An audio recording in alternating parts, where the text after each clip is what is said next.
Welcome everyone. तो बात करते हैं S29 के बारे में, जो बात करता है provisions, contingent liability and contingent asset. ये एक थ्योरेटिकल एस है और अब आने वाले जो लगभग एस है वो आपके सारे थ्योरेटिकल ही हैं। तो इसके अंदर हम क्या करेंगे, पहले तो पूरा रायता फैलाएंगे, मतलब पूरा डिस्कशन करेंगे और फिर वापस उसको क्या कर लेंगे, समेट लेंगे। पहले तो हम क्या करेंगे, एक एक वर्ड को जो है वो अच्छे से समझने की कोशिश करेंगे। तो अपने को क्या करना होगा, लंबा चौड़ा डिस्कशन करना होगा और फिर हमको क्या करना होगा, उसको वापस समराइज़ करना होगा, क्योंकि लंबा चौड़ा डिस्कशन याद करने में तकलीफ़ हो जाती है। तो हमें क्या करना होगा, वापस उसे समराइज़ भी करना होगा। तो इस अप्रोच के साथ चलेंगे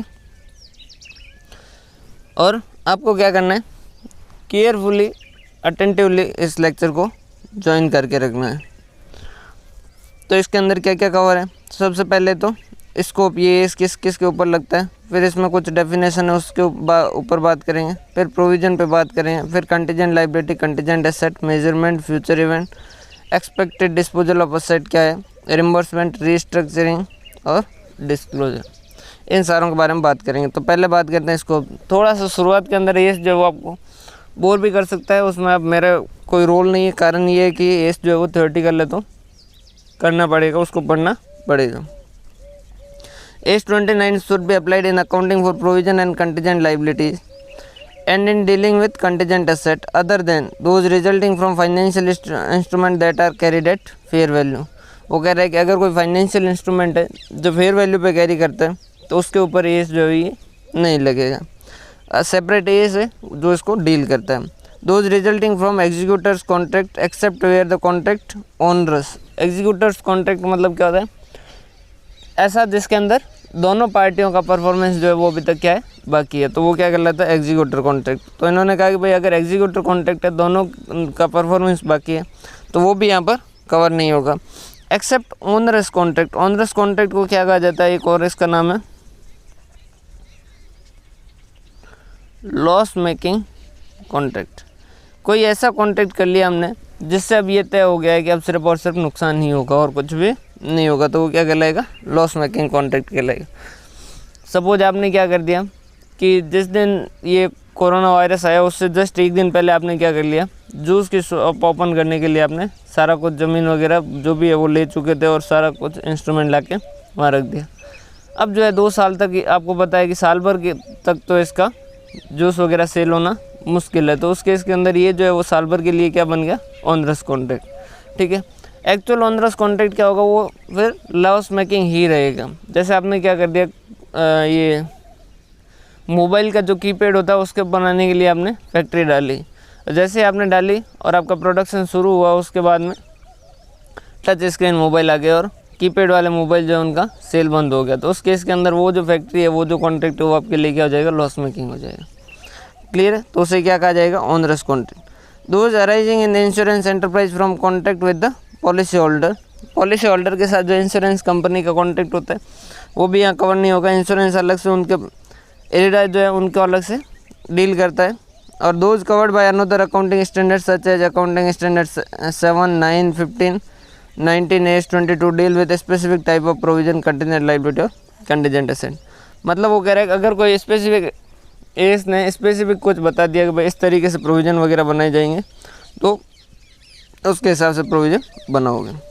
बात करते हैं डेफिनेशन की। सबसे पहला जो डेफिनेशन है वो एग्जीक्यूटर कॉन्ट्रैक्ट। एग्जीक्यूटिव कॉन्ट्रैक्ट अपन ने बात कर चुके हैं। Are contract under which neither party has perform any of obligation और both parties have partially perform their obligation to an equal extent. मतलब क्या है, या तो दोनों ने नहीं किया या दोनों ने थोड़ा थोड़ा किया। प्रोविज़न यहाँ ध्यान से समझिएगा, प्रोविज़न की डेफिनेशन क्या दी है। अब प्रोविज़न यूँ समझ नहीं आएगा अभी, तो प्रोविज़न और ये जो एक बार तो हम डेफिनेशन को क्या करेंगे, सिर्फ और सिर्फ गो थ्रू करेंगे और फिर उसके बाद में हम क्या करेंगे, उनको अच्छे से एक एक को समझेंगे। अभी सिर्फ गो थ्रू कर रहे हैं कि भाई क्या क्या होता है। तो उन्होंने प्रोविज़न की डेफिनेशन क्या लिखा है, ए प्रोविज़न इज ए लाइबिलिटी। वो कह रहा है प्रोविज़न भी एक लाइबिलिटी है, विच can be measured only by using substantial degree of estimation. लेकिन ये एक ऐसी लाइबिलिटी है जिसका हमें करेक्ट एस्टिमेट हमें पता नहीं, एग्जैक्ट अमाउंट कितना होगा वो पता नहीं। हम उसे मेजर करते हैं कैसे, by using A substantial degree of estimation. हम क्या करते हैं, एस्टिमेट को यूज़ करके हम क्या करते हैं, उसको लाइबिलिटी को मेजर करते हैं।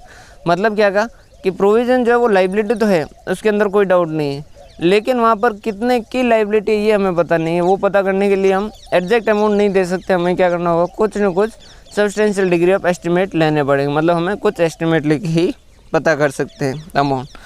लाइबिलिटी क्या है, liability is present obligation. Present obligation मतलब प्रेजेंट ऑब्लिगेशन की भी डेफिनेशन दे रखी है, मतलब कि आज का ऑब्लिगेशन है of an enterprise arising from past event, जो पुराने कुछ हमारे कर्मों से आज की डेट के अंदर आ चुका है। The settlement of which expected to be result in an outflow from enterprise of resources embodying economic benefit. वो कह रहा है जिसकी वजह से हमें क्या करना होगा, हमारा उसको सेटल करने के लिए हमें क्या करना होगा, कुछ हमारे इकोनॉमिक रिसोर्सेज का आउटफ्लो करना होगा। मतलब हमने पीछे वाले समय में कुछ ऐसा किया, जैसे हमने क्या किया, सपोज हमने परचेज किया, तो वो क्या किया, पास्ट इवेंट परचेज कर दिया, गुड्स हमारे पास आ गया। अब इसकी वजह से हमें क्या करना होगा, इसका सेटलमेंट करने के लिए कुछ इकोनॉमिक रिसोर्सेज, इसके अंदर कैश जाएगा, तो ये इकोनॉमिक रिसोर्सेज का आउटफ्लो होना तय हो गया, तो वो क्या कहलाएगा, आपका लाइबिलिटी कहलाएगा। यहाँ पर लाइबिलिटी के अंदर क्या होगा, अमाउंट कितने का पेमेंट होगा वो भी आपको सर्टेन है, ठीक है, और आउटफ्लो होगा ये भी आपका सर्टेन है, प्रेजेंट ऑब्लिगेशन है ये भी आपका सर्टेन है। तो तीनों की चीज़ें हैं जो सर्टेन है। प्रोविजन और लाइबिलिटी में यहाँ तक की डेफिनेशन से अगर देखें तो दोनों में सिर्फ एक फ़र्क है कि लाइबिलिटी के अंदर कितने का आउटफ्लो होगा वो आपको सर्टेन है, और प्रोविजन के अंदर कितने का आउटफ्लो होगा वो सर्टेन नहीं है, वो आप क्या करते हो, एस्टिमेट यूज़ करते हो। उसके बाद में ऑब्लिगेटिंग इवेंट, अभी एक बार थोड़ा थोड़ा समझ लीजिए, बाद में इसको पूरा डिस्कस करेंगे तब आपको और अच्छे से समझ जाएगा। Obligating event. An obligating event is an event that create an obligation that result in enterprise has no realistic alternative to settling that obligation. ये क्या कहा है, ऑब्लिगेटरी इवेंट या ऑब्लिगेटिंग इवेंट क्या कहता है, मतलब जिससे हम, जिसकी वजह से, जैसे कोई भी घटना जिसकी वजह से हमारे ऊपर ये ऑब्लिगेशन आने वाला, मतलब ये हमें आउटफ्लो करना पड़ेगा, वो सारा क्या करेगा, कहलाएगा ऑब्लिगेटिंग इवेंट। जैसे परचेज जो है वो क्या हो गया, एक ऑब्लिगेटिंग इवेंट, क्योंकि परचेज की वजह से हमें क्या करना होगा, उसका और कोई अल्टरनेटिव नहीं है, सिर्फ पैसा देना ही अल्टरनेटिव बचा है। अब एक डेफिनेशन जो है वो कंटीजेंट लाइबिलिटी की भी पढ़ लीजिए। एक बार यहाँ सिर्फ अपन डेफिनेशन पढ़ेंगे, लेकिन आपको समझ नहीं आएगा कि प्रोविज़न कब आपकी बुक के अंदर लिखा जाएगा और कब नहीं लिखा जाएगा। क्यों, क्योंकि सिर्फ डेफिनेशन, प्रोविज़न की डेफिनेशन अगर कवर है, मतलब कि कोई भी अगर आइटम जो प्रोविज़न की डेफिनेशन है उसके अंदर कवर हो गया, इसका मतलब ये नहीं है कि वो प्रोविज़न लिखा ही जाएगा। सर ऐसा क्यों, क्योंकि प्रोविज़न लिखा जाने के लिए प्रोविज़न की डेफिनेशन में होने के साथ साथ रिकॉग्नाइजेशन क्राइटेरिया भी फुलफिल होना चाहिए। वैसा एसेट के मामले में और वैसा आपका इंटेंजिबल एसेट और टेंजिबल एसेट एज 10 में देखोगे और एज 26 में देखोगे तो वहाँ भी आपको देखने को मिलेगा कि सिर्फ और सिर्फ डेफिनेशन में कवर हो जाने मात्र से आप अपनी बुक के अंदर नहीं लिख सकते। बुक के अंदर लिखने के लिए आपको डेफिनेशन में भी आना होगा और उसके अलावा जो उनका रिकॉग्नाइजेशन क्राइटेरिया है वो भी सेटिस्फाई करना होगा। जैसे क्या हुआ, सपोज जैसे इस 10 के अंदर पढ़ते हो कि एसेट की डेफिनेशन क्या है, जिससे फ्यूचर इकोनॉमिक बेनिफिट और जिसका कॉस्ट मेजरेबल हो। फिर उसके बाद में हमारी बुक के अंदर उसे कब रिकॉर्ड किया जाएगा, तो उसके लिए उन्होंने अलग से रिकॉग्नाइजेशन क्राइटेरिया दे रखा है। वैसा एज 26 में भी उन्होंने इंटेंजिबल एसेट की डेफिनेशन अलग दी है और उसका रिकॉग्नाइजेशन क्राइटेरिया अलग दे रखा है। अगर एसेट की डेफिनेशन फुलफिल कर रही है तो वो एसेट हो सकती है, लेकिन बुक के अंदर लिखा जाएगा उस एसेट को या नहीं लिखा जाएगा, उसके लिए उसको क्या करना होगा, रिकॉग्नाइजेशन क्राइटेरिया भी सेटिस्फाई करना होगा। तो प्रोविज़न की डेफिनेशन तो उन्होंने दे दी कि भाई कोई भी प्रोविज़न कौन सा है, कि प्रोविज़न वो है जिसके अंदर प्रेजेंट ऑब्लिगेशन है और जिसमें क्या होगा, अमाउंट जो वो सर्टेन नहीं, हमें क्या करना होगा, सब्सटेंशियल डिग्री ऑफ एस्टिमेट के हिसाब से हमें अमाउंट निकालना होगा। ये प्रोविज़न की डेफिनेशन। लेकिन ऐसा कोई भी आइटम हो गया जो प्रोविज़न की डेफिनेशन पे कवर हो गया, क्या उसको हमारी बुक के अंदर लिखा ही जाएगा क्या? नहीं, वो अभी तय नहीं है। लिखा कब जाएगा, जब वो रिकॉग्नाइजेशन क्राइटेरिया सेटिस्फाई करेगा। वैसे कंटीजेंट लाइबिलिटी की डेफिनेशन तो दे रखी है कि भाई ये कंटीजेंट लाइबिलिटी की डेफिनेशन, लेकिन लिखा कब जाएगा या नहीं लिखा जाएगा, तो उसके लिए आपको रिकॉग्नाइजेशन क्राइटेरिया पे जाना होगा। तो कंटीजेंट लाइबिलिटी की डेफिनेशन दे रखी है। ए पॉसिबल ऑब्लिगेशन, यहाँ पर क्या लिखा है, पॉसिबल ऑब्लिगेशन। अभी देखेंगे क्या है पॉसिबल ऑब्लिगेशन और प्रेजेंट ऑब्लिगेशन वगैरह सारा देखेंगे। That arise from past event and the existence of which will be confirmed only by the occurrence or non-occurrence of one or more uncertain future event not wholly within the control of enterprise। मतलब क्या हुआ sir, क्या कहना चाह रहे हैं कि ऐसा कोई भी यहाँ पर क्या कहा है, पॉसिबल है, पॉसिबल ऑब्लिगेशन। पॉसिबल मतलब कि जिसके अंदर पॉसिबिलिटी मतलब 50-50 चांस है कि हो सकता है यार 50 ना हो, ठीक है, 50 भी नहीं, कितना भी हो, लेकिन मतलब बराबर चांस है, होने के और ना होने के चांसेस लगभग एक जैसे। सपोज आप और आपके फ्रेंड है वो दोनों बैठे थे और सामने क्रिकेट का मैच चल रहा था। अब क्रिकेट के मैच में सिचुएशन ये हो गई कि लास्ट बॉल है और 6 रन चाहिए और स्ट्राइक पे महेंद्र सिंह धोनी। अब आप जो है वो धोनी के बड़े वाले फैन हैं, आपने कहा कि धोनी है जो 6 मारेगा। आपका फ्रेंड जो है वो उसने कहा कि नहीं 6 नहीं लगेगा, क्योंकि सामने बॉलर जो था सपोज बेन स्टोक्स था और वो बेन स्टोक्स का फैन है। उसने कहा कि नहीं, बेन स्टोक्स इतना बेवकूफ़ नहीं है कि वो उसे 6 लगाने देगा। अब आपने कहा कि चल लगा शर्त, तो उसने कहा चल लगा शर्त, और आपने क्या कर दिया, 1,000 की शर्त लगा दी। तो इस केस के अंदर ये जो है ये क्या है, पॉसिबल इवेंट हो गया। समझ पा रहे हो, पॉसिबल ऑब्लिगेशन। पॉसिबल ऑब्लिगेशन अगर आपके नज़रिए से देखें तो पॉसिबल ऑब्लिगेशन क्या है कि हो सकता है कि 500 रुपये आए और हो सकता है कि 500 रुपये जाए। समझ पा रहे हो, दोनों के चांसेस जो है बराबर। अब हम लाइबिलिटी की बात करें तो 500 जो जाने वाला है वो क्या है, एक पॉसिबल ऑब्लिगेशन है कि हो सकता है 50% चांस है कि भाई 6 नहीं लगेगा और पैसा जाएगा, ठीक है। तो पॉसिबल ऑब्लिगेशन और that arise from past event. अब शर्त लगाने की वजह से ये क्या हुआ, इवेंट है जो ये पॉसिबल ऑब्लिगेशन बना है, ठीक है। And the existence which will be confirm only by the occurrence और नॉन अकरेंस ऑफ वन और मोर अनसर्टेन फ्यूचर इवेंट। और जो इस पर डिपेंड करता है कि एक्चुअल में पैसा जाएगा या नहीं जाएगा, वो किस पर डिपेंड करता है, कोई फ्यूचर अनसर्टेन इवेंट पे। अनसर्टेन इवेंट पे मतलब उसके 6 लगने पे या न लगने पे। समझ पा रहे हो, not Holi with in the control of enterprise, वो एंटरप्राइज के कंट्रोल में नहीं है। अब आप खुद तो धोनी के जाके बैट पकड़ के उससे 6 लगवा नहीं सकते, ठीक है। तो ये जो है ये क्या कहलाएगा, कंटीजेंट लायबिलिटी। और सर और इसका एग्जांपल तो, और दूसरा एग्जांपल इसका गारंटी। सपोज आपने क्या किया, बैंक ने जो है वो क्या किया, किसी पार्टी की गारंटी ली कि भाई ये अगर लोन पेमेंट कर देता है तो उस केस के अंदर ठीक है, अगर ये नहीं देता है तो उस केस के अंदर हम देंगे। तो ये क्या करती है, इस तरीके से बैंक क्या जो गारंटी देती है, बैंक गारंटी देती है, उसके बदले में बैंक को क्या मिलता है, कुछ ना कुछ कमीशन मिलता है, ठीक है। तो बैंक जो है वो रिस्क असेस करती है और उसके बाद में क्या करती है, किसी की भी गारंटी देती है। अब इस केस के अंदर बैंक जो है, बैंक की सिचुएशन देखिए, बैंक ने गारंटी दी, ये हो गया उसका पास्ट इवेंट, ठीक है। और जिसकी वजह से उसका इन फ्यूचर अगर एक इवेंट के अकरेंस हो गया तो उसका आउटफ्लो होगा और दूसरे इवेंट का अकरेंस हो गया तो उसका आउटफ्लो नहीं होगा। मतलब अगर उस आदमी ने पेमेंट कर दिया आगे, तब तो इस बैंक का गारंटी है जो कोई मतलब ही नहीं है और उसको कुछ देने की ज़रूरत नहीं। लेकिन सपोज वो आदमी है जो इंसॉल्वेंट हो गया और वो पैसा नहीं दे पाया, तो उस केस के अंदर क्या होगा, इसको देना होगा। तो फ्यूचर का कोई इवेंट है, उस पार्टी की जो साउंडनेस है, ये वो इवेंट है जिसके ऊपर इसका डिपेंड है कि उसका आउटफ्लो होगा या नहीं होगा। अगर उसकी पार्टी की साउंडनेस जो वो ख़त्म हो जाती है तो उस केस के अंदर इसे पेमेंट करना पड़ेगा, और अगर वो साउंडनेस कंटिन्यू करती है तो उसे पेमेंट नहीं करना पड़ेगा। तो ये क्या है, कंटीजेंट लायबिलिटी। और उसके अलावा भी कहा है उन्होंने कि कंटीजेंट लायबिलिटी में और क्या कहा, ए प्रेजेंट ऑब्लिगेशन, वहाँ पर क्या कहा था, पॉसिबल ऑब्लिगेशन। अब देखो पॉसिबल ऑब्लिगेशन क्या होता है, प्रेजेंट ऑब्लिगेशन क्या होता है, इन दोनों की डेफिनेशन जो वो आगे दे रखी है, प्रेजेंट ऑब्लिगेशन और पॉसिबल ऑब्लिगेशन, ठीक है। That arise from past event but is not recognized because it is not probable that outflow of resources embodying economic benefit will be required to settle the obligation।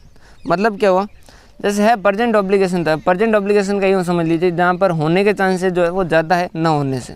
समझ पा रहे बात, अगर होने के चांसेस ज़्यादा है न होने से तो उसे हम क्या कहते हैं, प्रेजेंट ऑब्लिगेशन। जहाँ दोनों के बराबर चांस है तो उस केस में हम क्या कहते हैं, पॉसिबल ऑब्लिगेशन।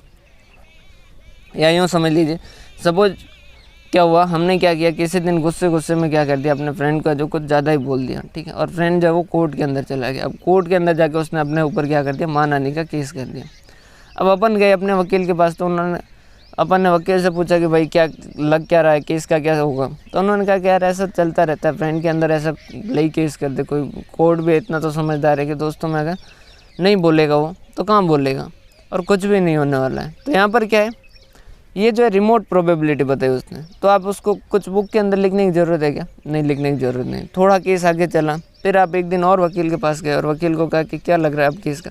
तो उन्होंने कहा यार आगे वाले ने जो दलीलें दी वो शानदार दी है, अब कुछ कह नहीं सकते, 50-50 है, दोनों में से हो सकता है कि वो जीते और हो सकता है कि हम जीते। तो ये क्या हो गया, पॉसिबल ऑब्लिगेशन कि भाई हाँ, अब केस पे डिपेंड करता है, उस जज के माइंड पे डिपेंड करता है कि क्या होगा, ठीक है। फिर थोड़े दिन केस और चला और आप थोड़े दिन बाद में और वकील के पास गए और एडवोकेट को कहा कि भाई साहब अब क्या लगता है, क्या लगेगा।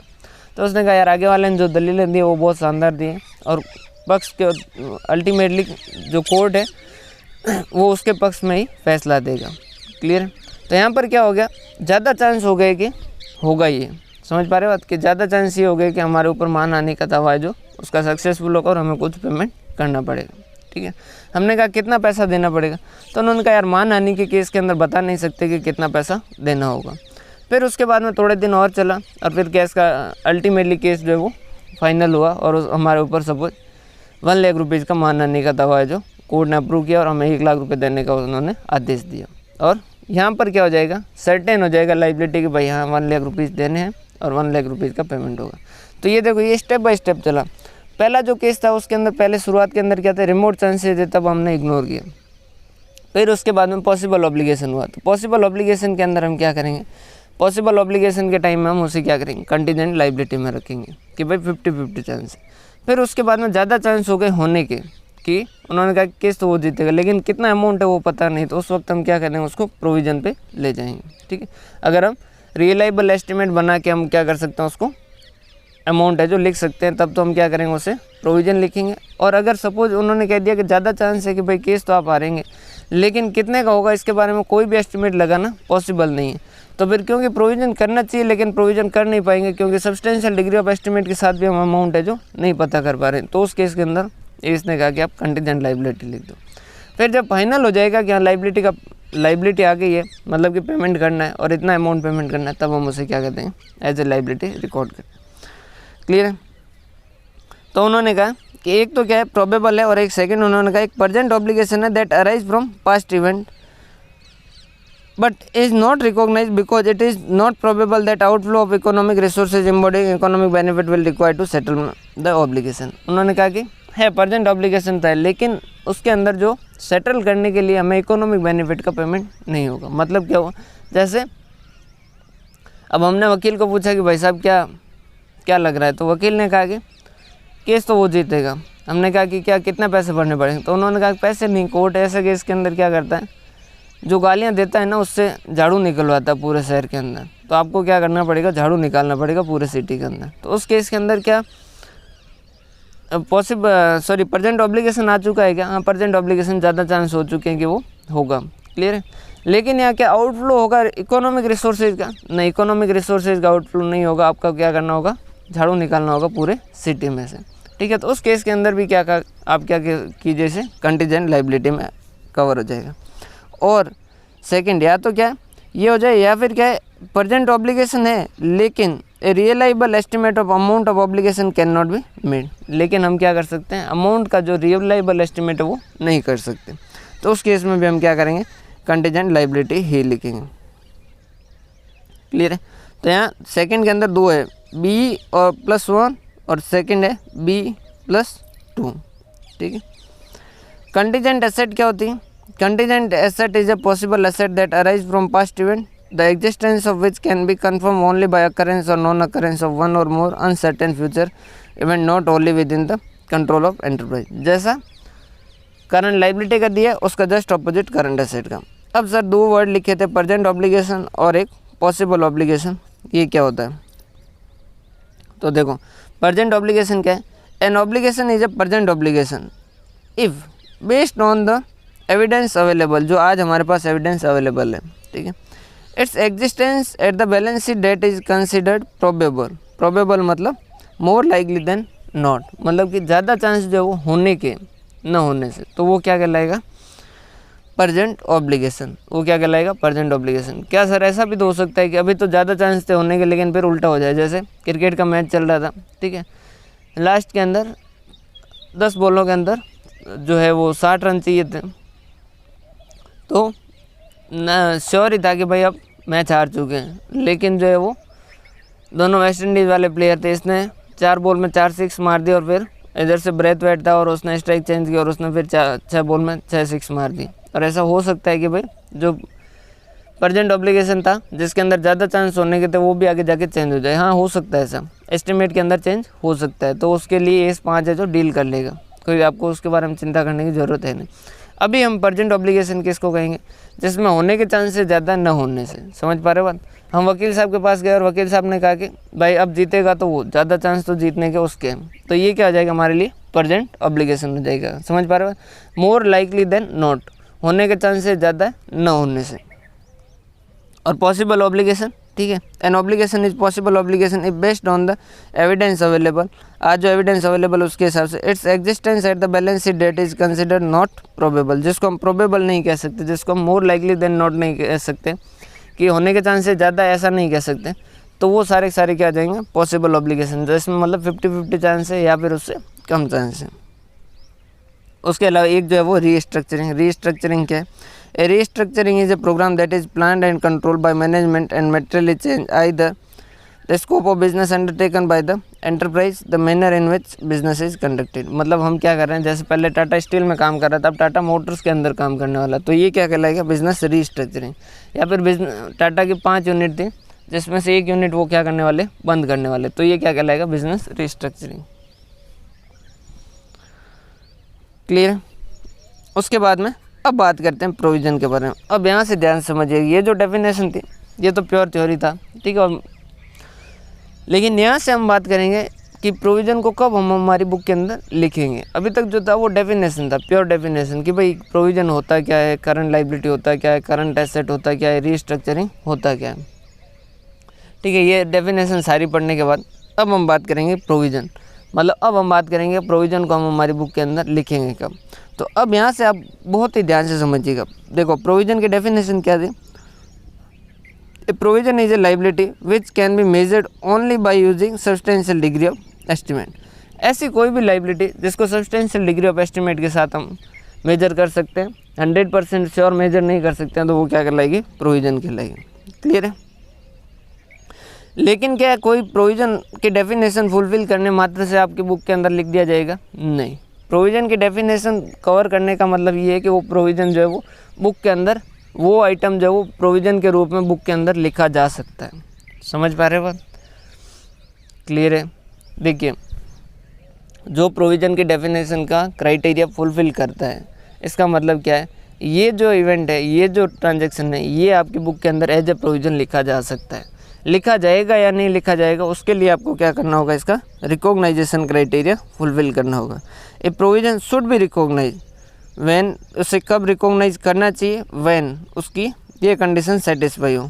कौन कौन सी, an enterprise as present obligation as a result of past event. Present obligation का मतलब प्रोबेबल है, प्रोबेबल मतलब मोर लाइकली देन नॉट। एक तो क्या होना चाहिए, प्रेजेंट ऑब्लिगेशन होना चाहिए, ठीक है। It is probable that outflow of resources embodying economic benefit will be required to settle the obligation. और वो कह रहा है कि उसके लिए हमें क्या करना होगा, probable that outflow of resources embodying economic benefit will be required, मतलब कि उसके लिए हमारा क्या होना चाहिए, इकोनॉमिक रिसोर्सेज का आउटफ्लो होना ज़रूरी है। और third, a reliable estimate can be made. Third जो है वो रियलाइबल एस्टिमेट अगर हम बना सकते हैं तो उस केस के अंदर हम प्रोविज़न बनाएंगे, प्रोविज़न है जो लिखेंगे। मतलब क्या हुआ सर कि पहली बात तो प्रोविज़न की डेफिनेशन में कवर होना चाहिए कोई भी आइटम, जैसे आप अपने बुक के अंदर प्रोविज़न लिखना चाहते हैं। तो प्रोविज़न क्या है, एक लाइबिलिटी जिसे हम क्या कर सकते हैं, सब्सटेंशियल डिग्री ऑफ एस्टिमेट से हम करके उसे प्रोविज़न, जिसमें हम सब्सटेंशियल डिग्री ऑफ एस्टिमेट के साथ हम अमाउंट है जो मेजर कर सकते हैं, वो हमारे लिए प्रोविज़न है।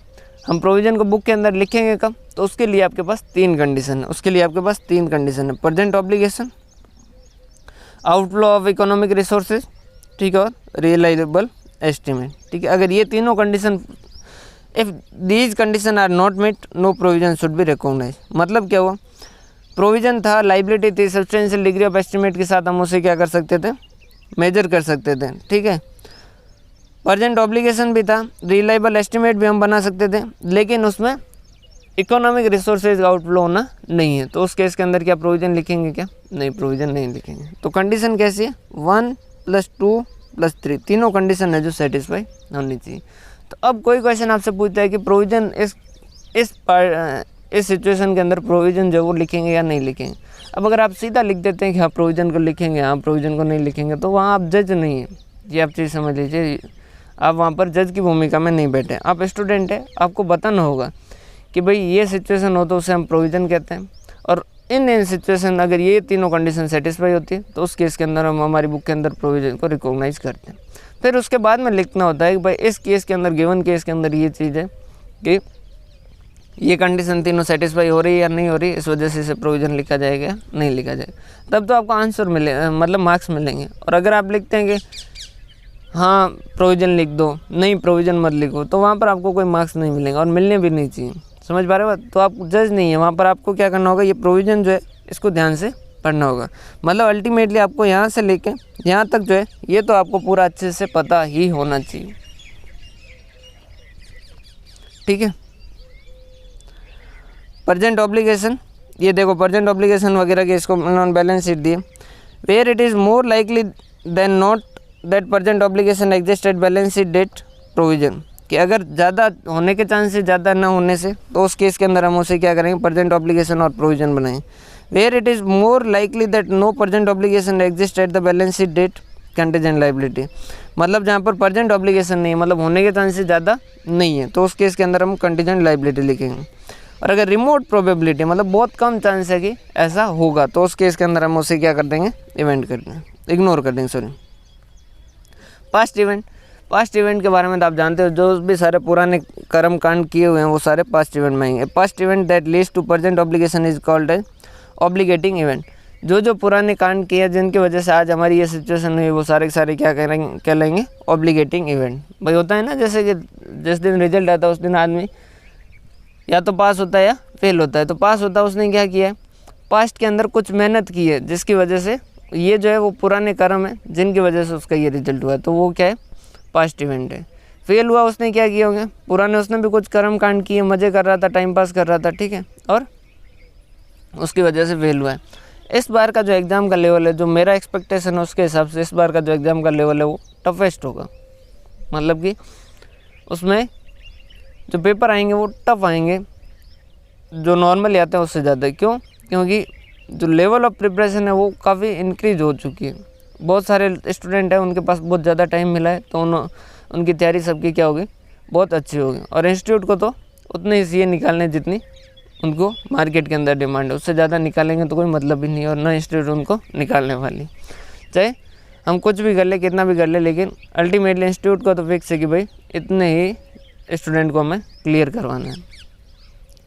अब यहाँ पर ये है कि भाई तो इंस्टीट्यूट क्या करेगी, इंस्टीट्यूट दोनों चीज़ें करेगी इस बार, जहाँ तक मेरा मानना है इंस्टीट्यूट दोनों चीज़ें करेगी। दोनों चीज़ें कौन कौन सी, कि जो उनकी चेकिंग है वो भी टाइट करेगी, और उसके अलावा उनका जो पेपर है वो भी इस बार टफ सेट करेंगे। तो इस वजह से आप भी अगर इस भ्रम में बैठे हैं कि इस बार तो आराम से क्लियर कर लेंगे कि 3 महीने और हैं, तो 3 महीने आपकी प्रिपरेशन अगर अच्छे से होगी, क्योंकि कुछ स्टूडेंट ऐसे जो 3 महीने अच्छे से यूटिलाइज भी करेंगे, तो वो ज़रूर बेनिफिट, उनको ज़रूर बेनिफिट होगा और वो आराम से क्लियर भी होंगे।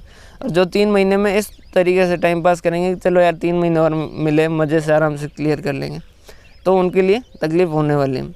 तो अब ये जो 3 महीने जो भी आपको एक्स्ट्रा मिले उनको अच्छे से यूटिलाइज़ करें, क्वेश्चन एक्स्ट्रा और क्वेश्चन करें। यहाँ से जितना मैं करवा रहा हूँ वो तो मेरे पास तो टाइम की लिमिटेशन है भाई, मैं इतना नहीं करवा सकता। 4 सब्जेक्ट है, उसका वीडियो रिकॉर्ड के बाद में एक्चुअल में अगर सिर्फ क्लास लेने की बात हो तो मैं इससे बहुत कुछ ज़्यादा करवा सकता हूँ। मतलब मैं अभी तक आपको सिर्फ यही नहीं, मैं पुराने इन्हीं चैप्टर के स्टडी मटेरियल और प्रैक्टिस मैनुअल तक डिस्कस कर चुका होता, और ओल्ड सिलेबस के आरटीपी वगैरह वो भी डिस्कस करने की बात करता। लेकिन क्योंकि मैं जितना टाइम रिकॉर्डिंग में लगाता हूँ उसका 1.5 गुना टाइम मुझे एडिटिंग के अंदर लगता है, क्योंकि मैं इतना ज़्यादा टेक्नोलॉजी के बारे में जानता नहीं हूँ, ठीक है। और फिर भी एडिटिंग में थोड़ी तकलीफ आती है, साउंड वगैरह की थोड़ी तकलीफ आती है, तो वो उसको मैं सही नहीं कर सकता क्योंकि मुझे इतना टेक्नोलॉजी के बारे में पता नहीं। लेकिन आप जो है आप ये कर सकते हो, आप अपने ऐसे प्रैक्टिस है जो कर सकते हो, तो ज़्यादा से ज़्यादा जितनी प्रैक्टिस कर सकते हो उतना प्रैक्टिस कीजिएगा। For an event to be obligating event, एक कोई भी इवेंट को ऑब्लिगेटिंग इवेंट बनने के लिए it is necessary that the enterprise has no realistic alternative for settling the obligation created by the event. मतलब कि अब हमारे पास और कोई ऑप्शन नहीं है। मतलब अब अगर हमारे पास लायबिलिटी आ गई तो उसको हम क्या करेंगे, पेमेंट करने होगा। मतलब हम क्या कर चुके हैं, हम किसी को गाली दे चुके हैं। अब तो जो कोर्ट का फैसला होगा वही होगा। फाइनेंशियल, हाँ ये बहुत ध्यान से समझिएगा, financial statement deals with financial position of an enterprise at the end of reporting period and not it's possible position in the future. वो कह रहा है फाइनेंशियल स्टेटमेंट जो है वो आज की जो सिचुएशन है उसके साथ डील करता है, ये नहीं कि आगे जो उसकी सिचुएशन होगी उसके साथ डील करेगा। मतलब ये कहना चाह रहा है कि आगे के टाइम के अंदर जैसे कुछ परचेज करने वाला, कुछ सेल करने वाला, तो उनको रिकॉर्ड नहीं करेंगे, वो आज की सिचुएशन के बारे में बात करेगा। अगर कोई ऐसी लाइबिलिटी जो आज जिसके चांसेस ज़्यादा हो चुकी है तो हम उसको क्या करेंगे, लाइबिलिटी को लाइबिलिटी प्रोविजन या कंटीजेंट लाइबिलिटी के रूप में लिखेंगे। अगर फ्यूचर में कुछ इवेंट करेंगे और उसकी वजह से कुछ प्रोविजन आएगा, या फ्यूचर में कुछ इवेंट करेंगे और उसकी वजह से लाइबिलिटी आएगा, तो वो यहाँ पर कवर नहीं। इवेंट हम कर चुके हैं, कांड हम कर चुके हैं, अब तो जो है वो हम क्या कर रहे हैं, उसको रिकॉर्ड कर रहे हैं, तो उस केस के अंदर ये यहाँ पर आएगा। समझ पा रहे हो? तो ये कह रहा है कि हम प्रेजेंट जो सिचुएशन है उसको रिकॉर्ड करेंगे फाइनेंशियल स्टेटमेंट, पॉसिबल जो है आगे जो सिचुएशन होगी उसके बारे में बात नहीं करेंगे। Therefore no provision is recognised for cost that need to be incurred to operate in future. जो फ्यूचर में कॉस्ट लगने वाली है उसके बारे में बात नहीं करेंगे। समझ पा रहे हो? अगर बैलेंस शीट डेट पे एग्जिस्ट है, कोई लाइबिलिटी है, ठीक है, या प्रोविजन है, कंटीजेंट लाइबिलिटी है, तो उसको हम कंसिडर करें।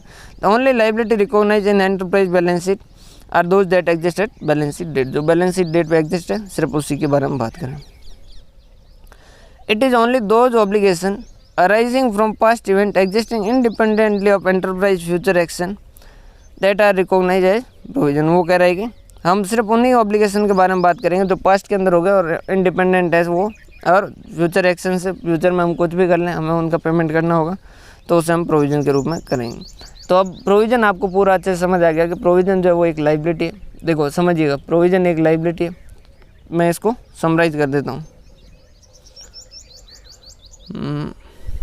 कहाँ कर देते हैं?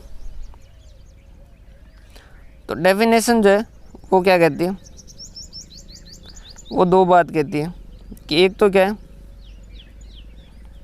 एक तो ये लाइबिलिटी है प्लस वो उसमें क्या होगा, कैन बी मेजर्ड है। अगर किसी में ये दोनों गुण हैं तो वह कन्यावधु बनने के लिए तैयार है, तो वह डेफिनेशन, वह प्रोविज़न बनने के लिए तैयार है। ठीक है, उसके बाद में रिकॉग्नाइजेशन क्राइटेरिया। भाई होता है ना, जैसे दूल्हा कौन बन सकता है कि जिसकी एज 21 से ज़्यादा है, ठीक है, लेकिन क्या हर 21 साल के ऊपर के लड़के से शादी हो जाएगी क्या? हर किसी की शादी हो जाएगी क्या? नहीं, ठीक है।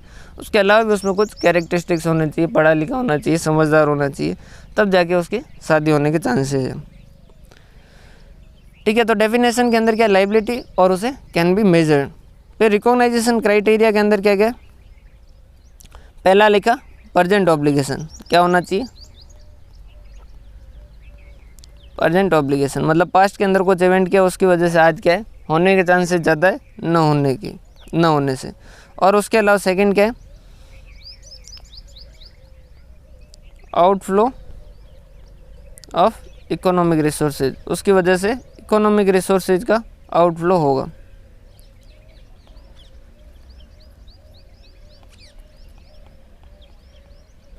इकोनॉमिक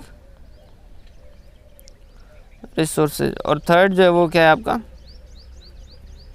उसका रियलाइबल एस्टिमेट बना सकते हैं। तो ये आपको पता होना चाहिए। अगर ये आपको पता है तो फिर आप आराम से प्रोविज़न को लिख सकते हो। कोई क्वेश्चन कहे कि प्रोविज़न होगा या नहीं होगा, तो आप लिखिए कि प्रोविज़न जो होने के लिए लाइबिलिटी होना चाहिए, उसे कैन बी मेजर होना चाहिए। ठीक है, लेकिन अगर हम उसे लिखना चाहते हैं तो वो रिकॉग्नाइजेशन क्राइटेरिया सेटिस्फाई करना चाहिए। और रिकॉग्नाइजेशन क्राइटेरिया ये है कि प्रेजेंट ऑब्लिगेशन होना चाहिए, आउटफ्लो ऑफ इकोनॉमिक रिसोर्सेज होना चाहिए, और रियलाइबल एस्टिमेट बनाया जा सके, तो वो क्या कहलाएगा, हमारा प्रोविज़न कहलाएगा। ठीक है, probable outflow of resources embodying economic benefit, वो कह रहा है कि रिसोर्सेज जो आउटफ्लो उसके बारे में थोड़ा और बात की। For a liability to be qualified for recognisation there must not only a present obligation but also probability of outflow of economic benefit to settle the obligation. वो कह रहा है कि सिर्फ और सिर्फ प्रेजेंट ऑब्लिगेशन होने से कुछ भी नहीं होगा, उसको सेटल करने के लिए हमारे रिसोर्सेज, इकोनॉमिक रिसोर्सेज का आउटफ्लो, इकोनॉमिक मतलब फाइनेंशियल कुछ भी, ठीक है, एसेट जा रही है, लाइबिलिटी जा रही है, कोई भी इकोनॉमिक के अंदर क्या होता है, देखो इकोनॉमिक मतलब जो आर्थिक रूप से आप जो भी काम करते हो वो सारे इकोनॉमिक। तो जिस चीज़ की कुछ इकोनॉमिक वैल्यू है, जिसकी कुछ आर्थिक वैल्यू है, वो क्या है, इकोनॉमिक है। जैसे इस आईपैड की कुछ वैल्यू है तो वो क्या है, ये इकोनॉमिक एसेट है। ठीक, मेरे स्टूडेंट के लिए जो प्यार है तो वो जो है वो क्या कहलाएगा, क्या उसकी कोई मार्केट वैल्यू है क्या? नहीं। आपका अपने टीचर के लिए जो रेस्पेक्ट है, तो क्या उसकी कोई वैल्यू है क्या मार्केट के अंदर? नहीं, उसकी कोई वैल्यू नहीं। क्या उसकी कोई आर्थिक वैल्यू है क्या? नहीं, उसकी कोई आर्थिक वैल्यू नहीं। तो वो जो है वो क्या कहलाएगा?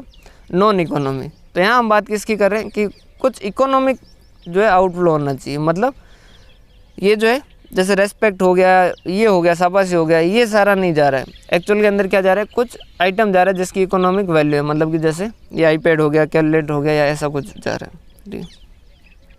For the purpose of AS 29, an outflow of resources or other event is regarded as probable if the probability that the event will occur is greater than the probability that it will not। वो कह रहा है कि उसके अलावा AS 29 ने कहा है कि भाई अगर किसी को प्रोविज़न बनना है तो उसके लिए क्या होना चाहिए? होने के चांसेस ज़्यादा होना चाहिए न होने से। Where it is not probable that the present obligation exists and enterprise disclose at contingent liability. अगर प्रेजेंट ऑब्लिगेशन नहीं है, मतलब होने के चांसेस जो न होने के बराबर है, तो उस केस के अंदर contingent liability. Unless the possibility of outflow of economic embody benefit is remote. लेकिन वो कह रहे हैं कि अगर रिसोर्स से जाने के चांसेस जो बिल्कुल रिमोट है, बिल्कुल कम है, तो उस केस में इग्नोर भी किया जा सकता है, करंट लाइबिलिटी भी न लिखो। Where there are number of similar obligation. देखो ये किसके बारे में बात कर रहे हैं? गारंटी वारंटी या डेटर पे आप जैसे 5% प्रोविजन बनाते हो, तो अगर इंडिविजुअल एक एक डेटर को देखोगे तब तो किसी में रिस्क नहीं है, लेकिन टोटल सारों को मिला के देखते हैं तो उस केस के अंदर थोड़ी बहुत रिस्क आ जाती है। तो हम उन केस के अंदर सारों को मिला के भी देख सकते हैं। भाई यूँ तो इंडिपेंडेंटली तो एक एक डेटर को देखें तो कोई रिस्क नहीं है, लेकिन सारे मिला के देखें तो 1 लाख में से 5% तो डूब ही जाएंगे, तो वहाँ 5% का प्रोविज़न बनाया जा सकता है। या गारंटी वारंटी के केस के अंदर कि भाई यूँ हमने 1 लाख घड़ी सेल किया, अपने हिसाब से एक एक देखे तो सारी सही सेल की थी, किसी में गारंटी वारंटी आनी नहीं चाहिए, लेकिन ओवरऑल टोटल मिला के देखें इतने बड़े अमाउंट के अंदर कुछ जो है वो ख़राब हो सकता है, तो उसके लिए आप टोटल मिला के भी उसका भी प्रोविज़न बना सकते हो। Where there are number of similar obligation the probability that outflow will be required to settle is determined by considering the class of obligation as a whole. हम क्या करेंगे? सारों को मिला के कंसिडर करेंगे। Although the likelihood of outflow for any one item may be small. एक की हो सकता है कि कम हो। It may well be probable that some outflow of resources will be needed to settle the class of obligation as a whole. कि small रूप में, छोटे रूप में, एक के रूप में हम देखें तो हो सकता है कि कुछ ना हो, लेकिन टोटल के रूप में हो सकता है कि कुछ हो। If that is class a provision is recognise. अगर ये क्लास है तो उस केस के अंदर प्रोविज़न रिकॉग्नाइज किया जाएगा। अब उसके बाद में थर्ड कंडीशन के बारे में उन्होंने डेफिनेशन थोड़ा और डिफाइन किया कि क्या है रिलायबल एस्टिमेट ऑफ ऑब्लिगेशन। तो रिलायबल एस्टिमेट किस तरीके से होते हैं? तो देखो एस्टिमेट अकाउंटिंग में कोई नई बात नहीं है। एस्टिमेट जो आप बहुत जगह यूज़ करते आए हो। सर हमने कहाँ यूज़ किया? आज तक तो हमने कहीं एस्टिमेट यूज़ नहीं किया। क्यों भाई? एसेट की जो स्क्रैप वैल्यू 10वें साल बाद में ये स्क्रैप वैल्यू होगी, वो क्या होता है भाई? एस्टिमेट ही तो होता है, वो तुक्का ही तो होता है एक तरीके से। क्या 100% श्योर होगी आपकी वही स्क्रैप वैल्यू मिलेगी? नहीं। एसेट जो वो 10 साल यूज होगी, ये क्या है? ये भी एक एस्टिमेट ही है। अच्छा सर एस्टिमेट था, हमने उसको कभी एस्टिमेट की नज़र से देखा नहीं। वो भी क्या था भाई? एस्टिमेट ही था। समझ पा रहे बात? तो अकाउंटिंग में एस्टिमेट जो वो नई बात नहीं है। अकाउंटिंग में हम एस्टिमेट बहुत सारी जगह यूज करते हैं। The use of estimate is an inherent part of preparing financial statement. इसीलिए आप क्या कहते हो अकाउंटिंग के अंदर लिमिटेशन में लिखते हो कि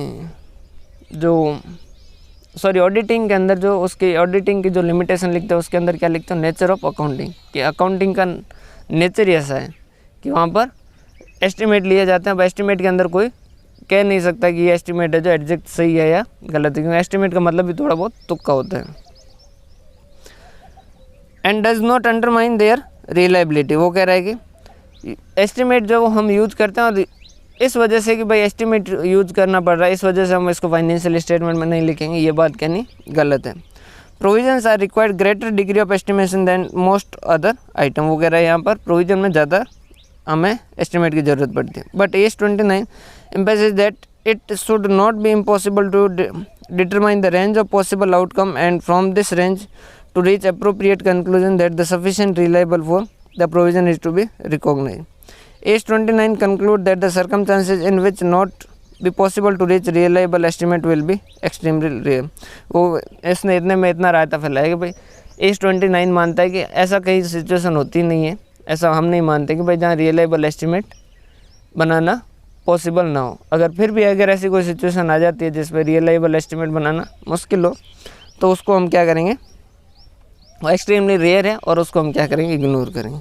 इन the extremely rare case where no reliable estimate can be made, liability exist that can not be recognise, the liability will instead be disclose at contingent liability. अगर ऐसा है कि हम एस्टिमेट नहीं बना पा रहे हैं, ठीक है, लाइबिलिटी आने वाली है, तो आप क्या कर दीजिए, कंटीजेंट लाइबिलिटी बना दीजिए, ठीक है। और अब कंटीजेंट लाइबिलिटी बनाने का क्यों कहा, क्योंकि इसमें बाकी सारी कंडीशन सेटिस्फाई हो रही, सिर्फ और सिर्फ आप एस्टिमेट है जो नहीं बना सकते, इस वजह से आपको क्या कहा कि भाई अगर सिर्फ एस्टिमेट नहीं बना पा रहे हो, यही प्रॉब्लम है, तो उस केस के अंदर आप कंटीजेंट लाइबिलिटी बना दीजिए। ये थोड़ा ध्यान रखिएगा, क्लियर है। उसके बाद में चेंजेज इन प्रोविज़न, प्रोविज़न के अंदर चेंज हो सकता है, आपको क्या करना होगा, हर साल पे रिव्यू करना होगा, और कभी भी प्रोविज़न का अमाउंट है जो चेंज हो सकता है। मतलब कि जैसे पिछले साल हमने डेप्रिसिएशन जो प्रोविज़न फॉर डेटर है वो 5% बनाया था, अब हमें इस साल लगता है कि यार दुनिया में कलयुग बढ़ चुका है और उस वजह से नालायक लोग जो है वो ज़्यादा हो चुके हैं, इस वजह से 5% नहीं 10% पैसा डूबेगा। तो क्या प्रोविज़न चेंज हो सकता है, क्या चेंज हो सकता है, वो एस्टिमेट चेंज हो सकता है। इसलिए इस 29 ने कहा कि हर फाइनेंशियल स्टेटमेंट के एंड पे आप क्या करो, इन प्रोविज़न को एक बार रिव्यू करो, चेक करो कि क्या जो आपने प्रोविज़न बना रखा है वो सही है या नहीं है।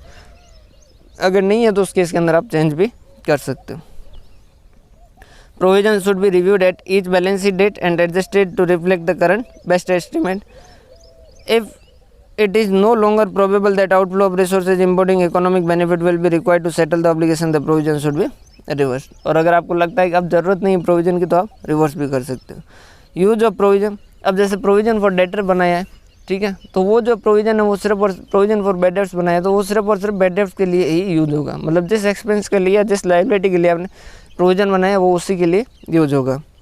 ए provision should be used only for expenditure for which the provision was originally recognized, only expenditure that relate to original provision are adjusted against it। और जो ओरिजिनल जो प्रोविजन है उसी के अगेंस्ट में एडजस्ट होगा। Adjusting expenditure against the provision that were originally recognise for another purpose would council the impact of two different event. वो कह रहे हैं कि अगर दोनों अलग अलग चीज़ों को आपने सम्मिलित कर दिया तो वो उनके साथ धोखा है, उनके साथ बेईमानी है, उनके साथ गड़बड़ बातें करते हो, ऐसा न करें, ठीक है।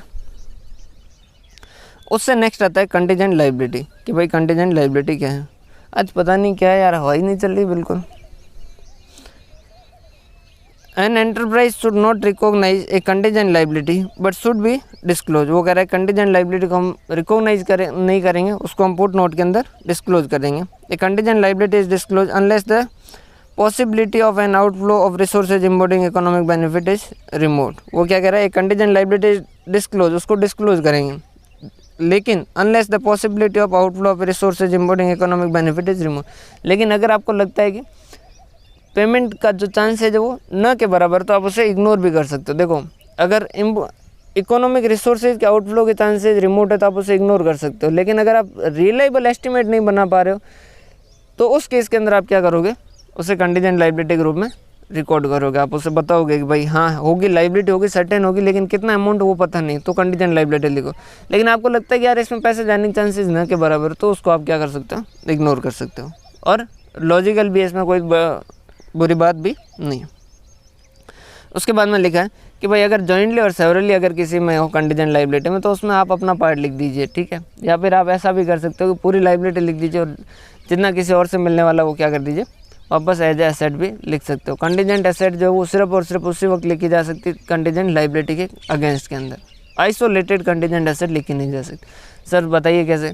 जैसे मैंने और आपने मिलकर एक थर्ड पार्टी को गारंटी दी, 60% आपने गारंटी दी, 40% मैंने गारंटी दी, ठीक है, आगे वाले को लोन के लिए। लोन था 1 लाख रुपए का, तो अब आपके लिए जो लाइबिलिटी है वो कितने की आ सकती है, 60,000 की, और मेरे लिए कितनी आ सकती है, 40,000 की, ठीक है।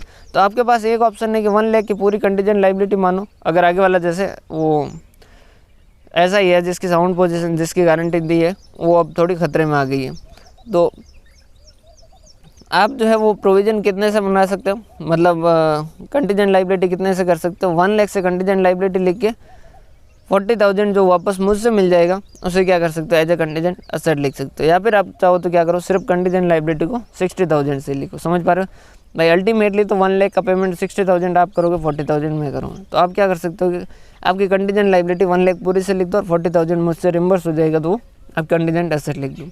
या फिर आप चाहो तो सिर्फ 60,000 की कंटीजेंट लाइबिलिटी ही लिखो। ये इसी के बारे में बात कर रहा है।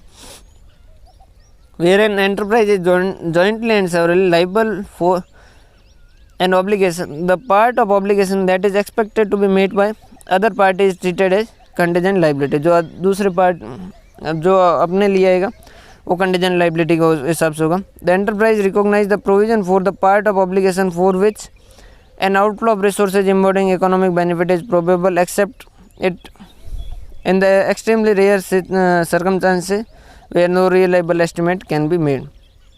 देखो यहाँ इन्होंने वो जो मैं बात बता रहा था वो नेक्स्ट पैराग्राफ के अंदर यहाँ इन्होंने क्या कहा कि अगर आप क्या कर रहे हो, 2 या 2 से ज़्यादा लोग हैं जो कर रहे हो, तो उस केस के अंदर आप वाला जो पार्ट है उसके लिए तो आप प्रोविजन बना दो और मेले वाला जो पार्ट है उसके लिए क्या कर दो, कंटीजेंट लाइबिलिटी। यहाँ पर बात कर रहे हैं अगर प्रेजेंट ऑब्लिगेशन अगर ज़्यादा होने के चांसेस जो वो ज़्यादा हो गए, अगर पॉसिबल है तो उस केस के अंदर आप वाला जो पोर्शन है सिर्फ उसी की कंटीजेंट लाइबिलिटी लिख दीजिए, मेरे वाले को इग्नोर कर दीजिए। समझ पा रहे हो? समझिएगा। अगर प्रोबेबल है मतलब होने के चांसेस ज़्यादा हो गए, मतलब वो उसकी जो साउंडनेस है वो जाने के चांसेस ज़्यादा हो गए, ठीक है, मतलब कि आउटफ्लो होगा इसके चांसेस ज़्यादा हो गए, तो उस केस के अंदर आप वाले पोर्शन का तो आप क्या कर दीजिए, प्रोविज़न बनाइए। और अगर सपोज मैं नहीं दिया तो आपको वो भी देना पड़ सकता है 40,000, तो उसके लिए आप कंटीजेंट लाइबिलिटी बना सकते हैं। लेकिन अगर आपको लगता है कि मैं दे दूँगा, बहुत कम चांस है कि मैं ना दूंगा, तो मेरे वाले को इग्नोर भी कर सकते हो। क्लियर है? तो जॉइंटली हो या सेवरल, जॉइंटली हो या अलग अलग सेवरली हो, आपको क्या करना है, हर किसी को एक एक को अलग अलग देखना है। Contingent liability may develop in a way not initially expected. Therefore, they are assessed continuously to determine whether the outflow of resources economic benefit has become probable. If it become probable, then that an outflow of future economic benefit will be required to an item previously dealt with as contingent liability, a provision recognized. मतलब क्या हुआ कि पहले जो chance थे वो क्या थे, 50-50 चांस थे, ठीक है, तो तब तक आपने क्या किया था, उसे कंटीजेंट लाइबिलिटी लिखा था। लेकिन इसका मतलब ये नहीं कि हमेशा वो कंटीजेंट लाइबिलिटी रहेगा, आगे जाके ऐसी सिचुएशन भी हो सकती है जहाँ पर होने के चांसेस ज़्यादा हो जाए न होने से, तो उस केस में आपको कंटीजेंट लाइबिलिटी को प्रोविजन में भी कन्वर्ट करना पड़ सकता है, या फिर आगे जाके उसके चांसेस खत्म हो जाए तो उस केस के अंदर आपको कंटीजेंट लाइबिलिटी से हटाना भी होगा। समझ पा रहे हो? तो ये क्या है, कंटीजेंट लाइबिलिटी एक सिचुएशन पे है कि आज की सिचुएशन में क्या है, अगर आज की सिचुएशन में 50-50 चांस है तो आपने कंटीजेंट लाइबिलिटी लिखा, फिर आगे जाके ज़्यादा चांस हो गए होने के तो उस केस के अंदर प्रोविजन में कन्वर्ट कर दिया। अगर 100% कन्फर्म हो गया तो लाइबिलिटी में कर दिया, अगर चांस खत्म हो गए तो उस केस के अंदर इग्नोर कर देंगे। तो उसने कहा कि ऐसा लेके मत बैठ जाइएगा, इसको हर साल के एंड में चेक करते जाइए। अब उसके बाद में कंटीजेंट एसेट, तो कंटीजेंट एसेट क्या है, देखो वैसे तो आपका एक कॉन्सेप्ट है कंजर्वेटिव कॉन्सेप्ट, जो क्या कहता है कि अगर आपको फ्यूचर इकोनॉमिक आपका एक्सपेक्टेड प्रॉफिट है तो आप उसे क्या करते हो, इग्नोर करते हो। कंजर्वेटिव कॉन्सेप्ट कहता है, और एक्सपेक्टेड लॉसेज है तो उसको आप क्या करते हो, रिकॉर्ड करते हो। ऐसा ही बोलता है कंजर्वेटिव कॉन्सेप्ट। ऐसा वैसे इस 29 ने भी कहा कि भाई कंटीजेंट एसेट है जो, उसका मतलब क्या है कि ऐसे एसेट जिसके 50-50 चांस है कि आएगा या 50% चांस है कि नहीं आएगा। जैसे अपन सट्टे की बात करें तो वहाँ शर्त की बात करें तो 6 लग गया तब तो पैसा आएगा, और अगर 6 नहीं लगा तो पैसा जाएगा। तो दोनों चांसेज है, पैसा आने के भी चांसेज और पैसा जाने के भी चांसेज है, दोनों बराबर हैं। क्लियर? तो कंटीजेंट एसेट को वैसे तो उन्होंने क्या कहा कि लिखने की ज़रूरत नहीं है, आप नहीं लिखोगे, लेकिन उन्होंने कहा कि अगर कोई कंटीजेंट एसेट जब वो किसी कंटीजेंट लाइबिलिटी के अगेंस्ट में, तो उस केस के अंदर उस कंटीजेंट एसेट को लिखा जा सकता है, क्योंकि आप कंटीजेंट लाइबिलिटी भी लिख रहे हो। मतलब जैसे आपने कोई कंटीजेंट लाइबिलिटी लिखा है, ठीक है, जैसे आपने क्या किया, सपोज आपका एक फ्रेंड ए है जिसकी गारंटी आपने दी है, ठीक है, और आपको क्या किया, आपकी गारंटी जो वो क्या की दी, किसी और ने दी, किसी और ने, जैसे सी ने क्या कहा कि अगर ए नहीं दे पाए ना तो पैसा मैं दे दूंगा। तो इस केस के अंदर अगर ए नहीं दे पाया तो आपको क्या करना होगा, ए की जगह भुगतान करना होगा, लेकिन क्योंकि आप सी से वापस पैसा ले सकते हो, तो एक जगह आपकी कंटीजेंट एसेट लाइबिलिटी है, तो एक जगह आपकी कंटीजेंट एसेट भी। तो इस केस के अंदर आप क्या कर सकते हो, कंटीजेंट एसेट को लिख सकते हो। समझ पा रहे हो? तो एक जगह आपकी कंटीजेंट लाइबिलिटी है और उसके अगेंस्ट में कुछ कंटीजेंट एसेट भी, तो उसको आप रिकॉग्नाइज कर सकते हो। इसको आगे रिम्बर्समेंट के अंदर भी और आपको समझने में आएगा। An enterprise should not recognise a contingent asset, contingent asset को तो वैसा लिखना ही नहीं। Since this may result in recognisation of income that may never be realise, जो हो सकता है कि ऐसी इनकम के बारे में लिख रहे हो जो आगे जाके रियलाइज ही नहीं हो। However when the realisation of income is virtually certain, लेकिन अगर आपको लगता है कि इस इनकम का मिलना श्योर हो गया है, वर्चुअली सर्टेन है, मतलब 100% नहीं, लेकिन बहुत ज़्यादा चांस है कि अब तो मिल ही जाएगा, virtually certain, then the related asset is not is contingent asset and recognisation is appropriate. लेकिन अगर आपका कंफर्म हो चुका है, आपको लग रहा है कि अब तो बहुत नियर 100% चांस है कि भाई मिलेगा ही मिलेगा, तो तब वो कंटीजेंट एसेट नहीं रही, तब वो एसेट हो गई और उसको उसके हिसाब से लिख दीजिएगा।